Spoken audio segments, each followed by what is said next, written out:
Hello दोस्तों, कैसे हैं आप सभी। आशा करता हूँ कि बहुत अच्छे होंगे। और आप देखिए जिस तरीके से लगातार त्यौहार भी चल रहे हैं, हमारे एग्ज़ाम भी नज़दीक हैं, तो हमें उसको मैनेज करते हुए अपने पढ़ाई को तारतम्यता को लगातार बनाए रखते हुए तैयारी करनी चाहिए। जो आज का हमारा इम्पोर्टेंट टॉपिक है उस पे हम बात करेंगे। जो विषय है हमारा, जो भारत सरकार के द्वारा पंचवर्षीय योजनाएं चली गई, उसमें पूरा पंचवर्षीय योजनाएं। आप एक बार प्रीवियस ईयर बुक्स उठाइएगा या एग्ज़ाम प्रीवियस ईयर उसको देखिएगा, और जो उस किताबों में जो प्रीवियस ईयर क्वेश्चन है और जो प्रीवियस ईयर तो आप देखिए जो लेटेस्ट पैटर्न एग्ज़ाम हुए हैं, जिसके मान जैसे 2021 का, तो आप उठाइएगा उसमें देखिएगा क्या पंचवर्षीय योजनाएं से क्वेश्चन पूछ रहा है या नहीं। यदि पूछ रहा है तो ये आपके लिए बहुत बहुत इम्पोर्टेंट है। ठीक, तो आइए इस पे हम अपने विषय पे बात करेंगे। तो चैनल पे यदि आप नए हों तो चैनल को लाइक करिए, सब्सक्राइब करिए, शेयर करिए, और यदि वीडियो पसंद आ रहा है तो अपने दोस्तों के साथ इसको साझा करिए। ठीक, ये आप सभी का मंच है। आज हम बात करेंगे अपने, चलिए आइए विषय पे चलते हैं। जो हमारी पंचवर्षीय योजना है, इसको लाने का उद्देश्य क्या था। आपको पता होगा जो ये पंचवर्षीय योजना है, इसकी सबसे पहले यदि हम इतिहास में बात करें तो सबसे पहले पंचवर्षीय योजनाएं वर्ष 1928 में यूएसएसआर, जिसको सोवियत संघ कहते हैं, उसके द्वारा अपनाया गया था। किसके द्वारा? रूस के द्वारा, वर्ष 1928 में। लेकिन धीरे धीरे करके काफ़ी टाइम के बाद कम्युनिस्ट और जो पूंजीवादी देश हैं उन्होंने इसको अपनाया बाद में।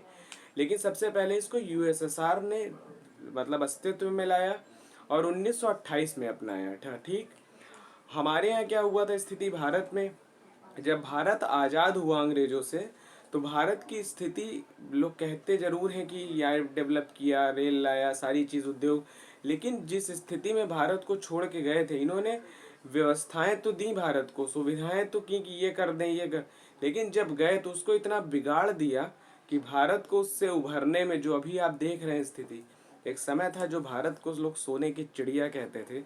आप सोचिए हमारे मसाले इतने फेमस थे कि अंग्रेज उस पे यहाँ पे करोड़ों करोड़ों रुपए सोने की मुद्राएं दे के चले जाते थे। तो स्थिति ये थी।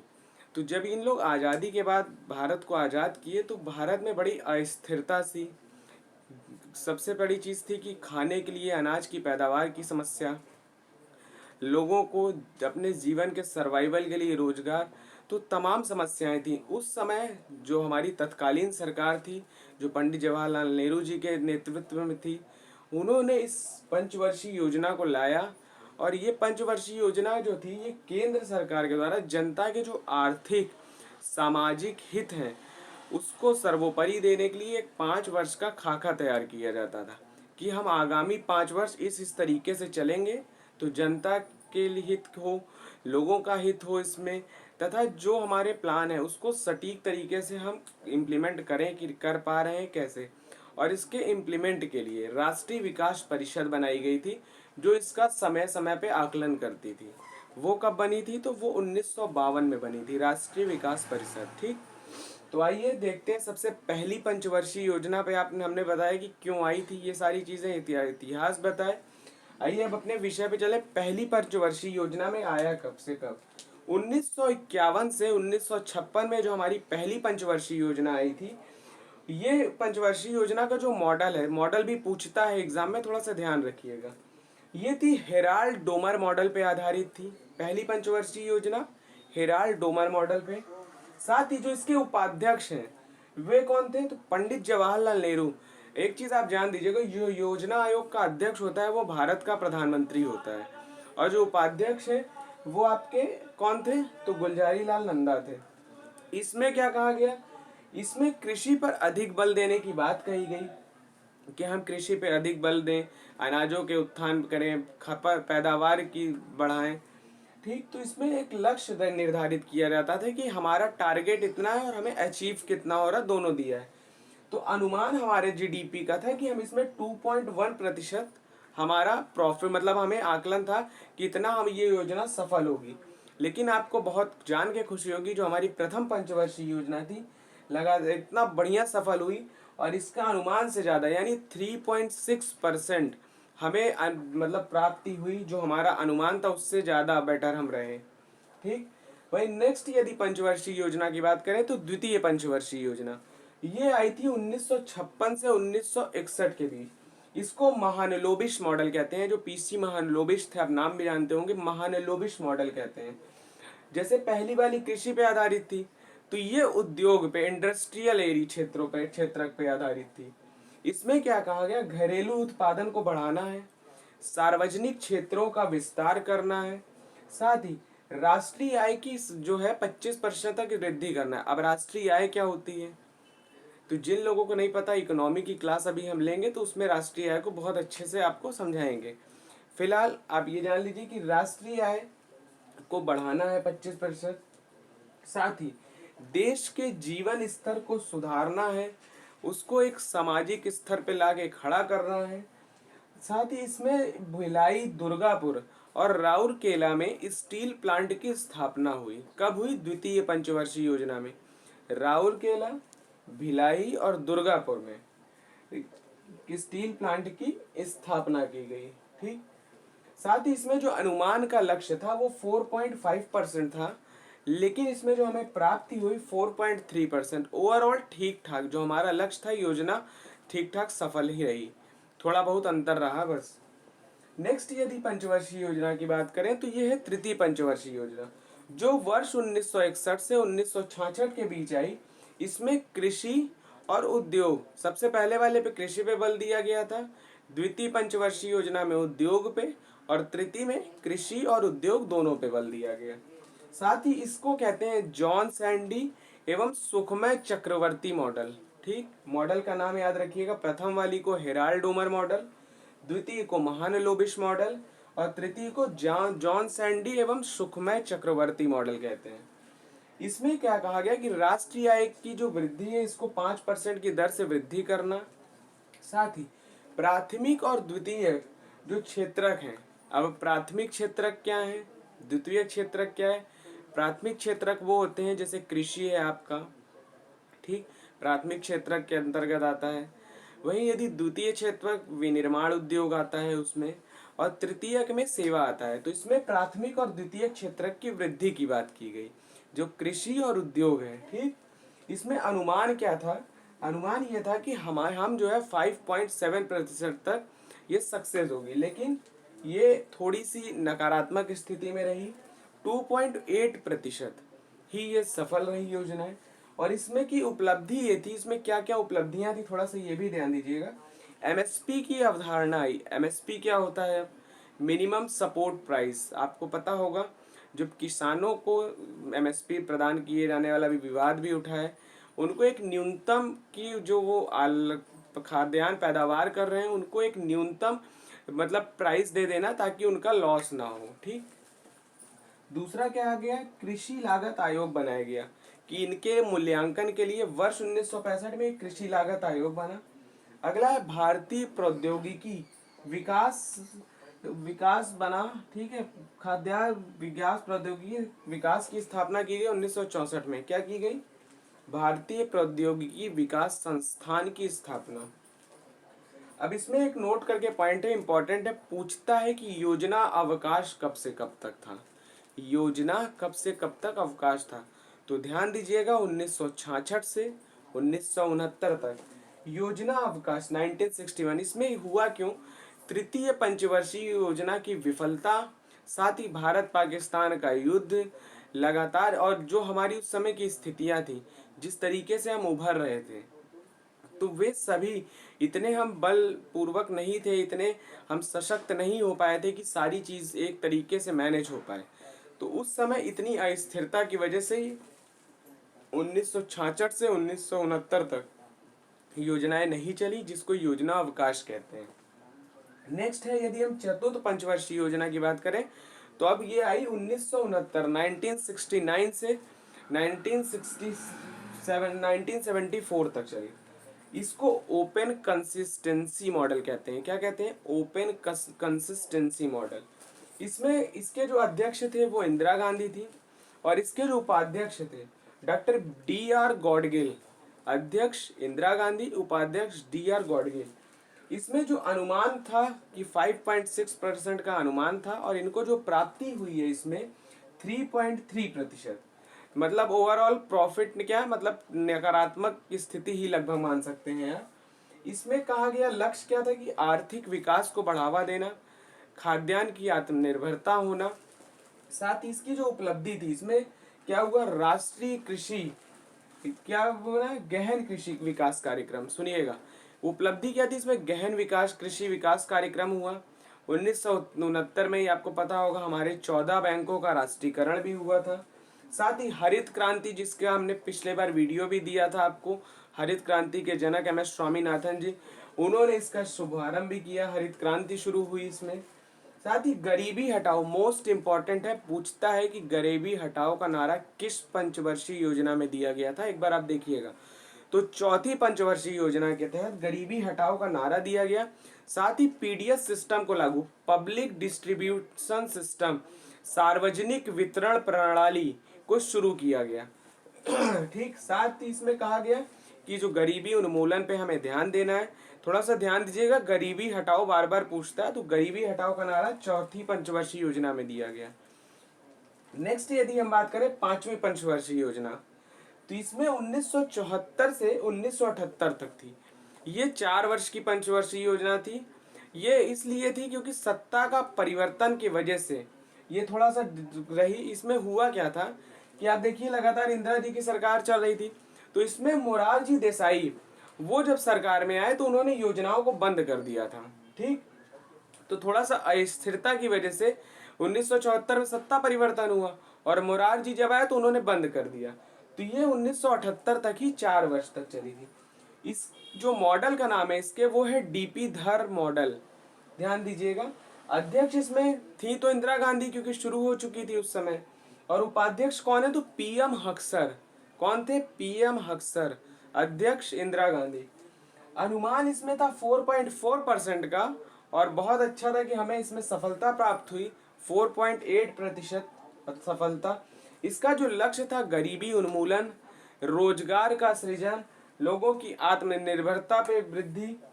साथ ही ये जो थी इसकी उपलब्धि इसमें पूछता है, कभी कभी ध्यान दीजिएगा, इसमें 20 सूत्रीय कार्यक्रम किस में आया था, तो वो पंचवर्षीय योजना में आया था। साथ ही national highway authority of India NHAI जिसको बोलते हैं, उसकी स्थापना हुई थी। और क्या हुआ था, 1900 स्थापना हुई तथा 20 सूत्रीय कार्यक्रम आया था। ठीक, ध्यान दीजिए। नेक्स्ट यदि पंचवर्षीय योजना की बात करें तो छठी पंचवर्षीय योजना 1980 से 1985, इसको आगत निर्गत मॉडल भी कहते हैं। इसके जो अध्यक्ष थे वो भी इंदिरा गांधी थी। उपाध्यक्ष शंकर लाल चौहान, चौहान इनका नाम था, शंकर लाल। और इनके जो लक्ष्य थे गरीबी उन्मूलन इनका भी था, साथ ही परिवार नियोजन, ठीक, इनको जो था। और इसमें जो अनुमान था 5.2%, लेकिन इसमें जो प्राप्ति हुई 5.7, यानी हम ये योजना सफल रही।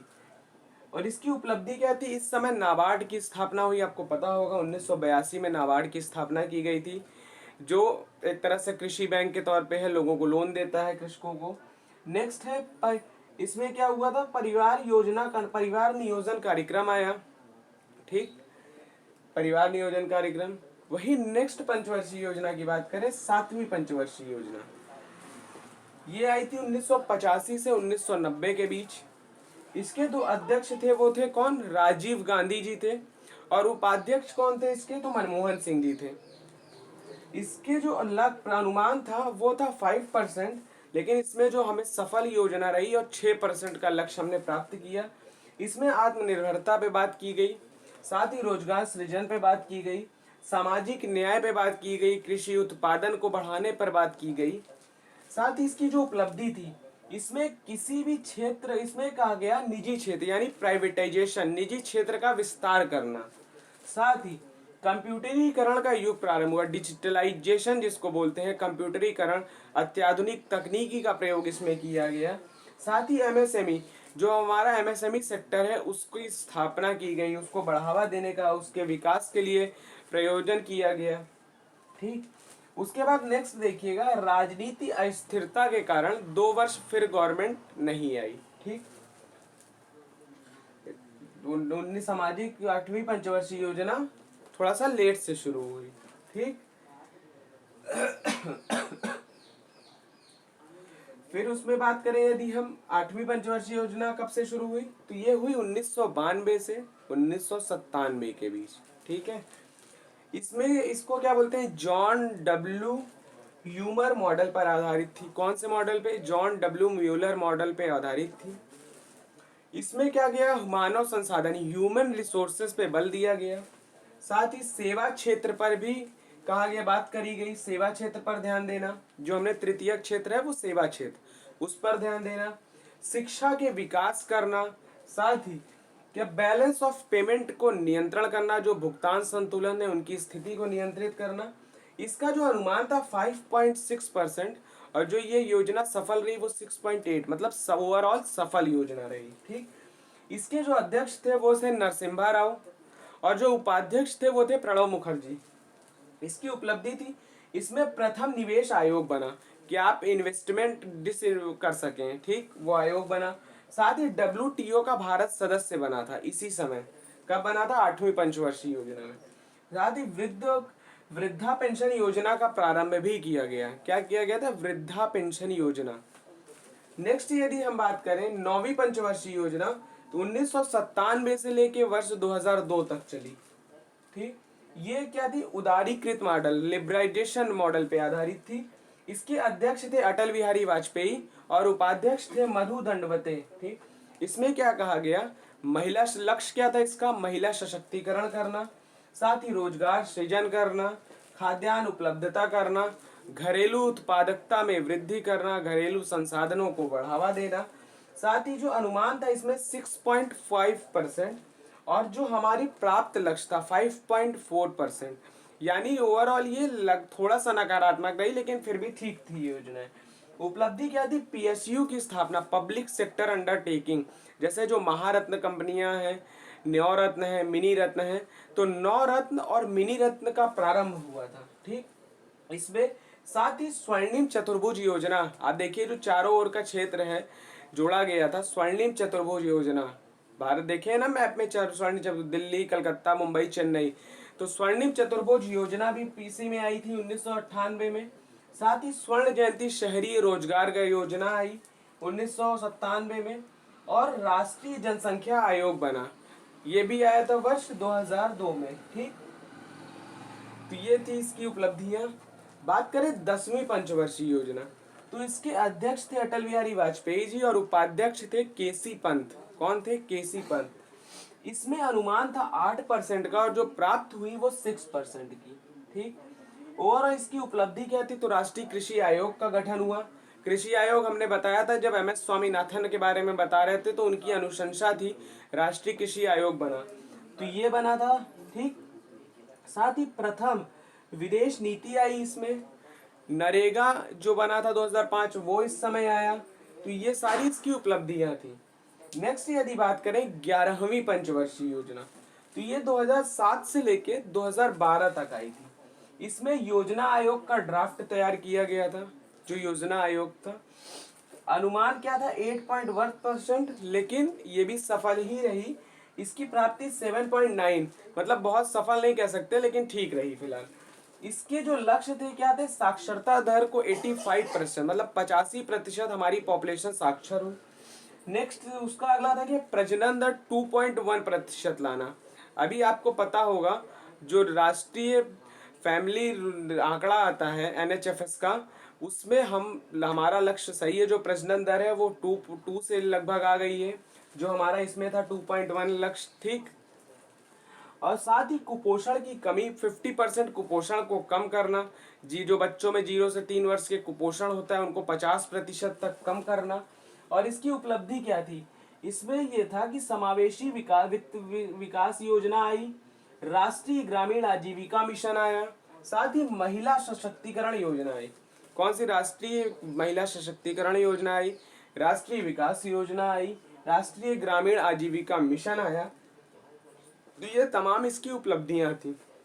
नेक्स्ट यदि बात करें 12वीं पंचवर्षीय योजना, 2012 से 2017 तक में आई, और इसके जो अध्यक्ष थे मनमोहन सिंह जी थे, और उपाध्यक्ष मोटेम सिंह अहलूवालिया। थोड़ा सा ध्यान दीजिए, 11वीं में भी यही अध्यक्ष थे मनमोहन सिंह और उपाध्यक्ष थे मोटेम सिंह अहलूवालिया, और 2012 में भी मनमोहन सिंह और मोटेम सिंह अहलूवालिया उसके उपाध्यक्ष थे।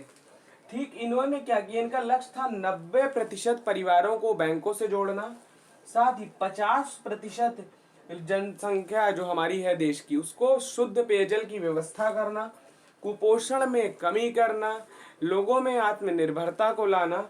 साथ ही इसकी उपलब्धि क्या थी, इसमें देखिए जनधन योजना आई 2014 में, साथ ही मेक इन इंडिया का प्रोग्राम शुरू हुआ वर्ष 2014 में, स्टार्टअप प्रोग्राम आया, स्टैंड अप प्रोग्राम योजना आई, स्टार्टअप योजना आई, उज्ज्वला योजना आई, बेटी बचाओ बेटी पढ़ाओ योजना आई जो 2015 की थी। ठीक, उज्ज्वला योजना 2015, स्टार्टअप योजना 2016, स्टैंड अप योजना, जो सारी थी योजनाएं, तो ये योजना इसकी उपलब्धियां थी। थोड़ा सा एक चीज और ध्यान दीजिएगा, जो रोलिंग प्लान आया था, अक्सर पूछता है रोलिंग प्लान कब आया था, तो 1978 से 1980 के बीच में जब सरकार अस्थिर थी तो ये रोलिंग प्लान आया था। ये सन पूछता है कब से कब तक आया था। ठीक, तो ध्यान दीजिएगा, योजना अवकाश कब से कब तक था, तो 1966 से 1969 तक था। गरीबी हटाओ का नारा कब आया था, तो चौथी पंचवर्षीय योजना में आया था। 20 सूत्रीय मांग पूछता है तो पांचवी पंचवर्षीय योजना के तहत आई थी। पहली पंचवर्षीय योजना को क्या बोलते हैं, हेराल्ड डोमर मॉडल बोलते हैं। द्वितीय वाले को महालनोबिस मॉडल कहते हैं। तृतीय वाले को जॉन सैंडी एवं शुक्रमय चक्रवर्ती मॉडल कहते हैं। चौथे वाले को ओपन कंसिस्टेंसी मॉडल कहते हैं। पांचवे वाले को डीपी धर मॉडल कहते हैं। छठवीं को आगत निर्गत मॉडल, और सातवीं वाले को भी आगत निर्गत मॉडल कहते हैं। आठवें को जॉन डब्ल्यू ड्यूमर मॉडल पर आधारित थी। नौवीं आपकी उदारीकृत मॉडल पे आधारित थी। 10वीं पंचवर्षीय योजना ये आपकी थी आप आगत निर्गत मॉडल पे ये भी आधारित थी। 11वीं योजना आयोग का ड्राफ्ट तैयार करना, और 12वीं भी आगत निर्गत मॉडल पे आधारित थी। तो ये सारी पंचवर्षीय योजनाएं एक ही वीडियो में कंपाइल करके दिए, बहुत आराम से एक एक चीज़ को समझाते हुए चले हैं। अगर वीडियो पसंद आए तो वीडियो को लाइक करिए, सब्सक्राइब करिए, और कल आप लोगों की राम मंदिर वाले जो विषय है हमारा, उत्तर प्रदेश के अयोध्या में भगवान राम का भव्य मंदिर बन रहा है, तो उस पर संपूर्ण जानकारी, उसके इतिहास से लेके उसका वर्तमान का सिनेरियो क्या है, और जब इसकी उद्घाटन होगा उस तक की पूरी चर्चा करेंगे। तो इसकी पूरी चर्चा करेंगे, तो आप लोग वीडियो पे इसी तरह बने रहिए। फिर अगले वीडियो में आप सबसे मुलाकात होगी, तब तक के लिए बहुत बहुत शुक्रिया, आभार। जय हिंद, जय भारत, धन्यवाद।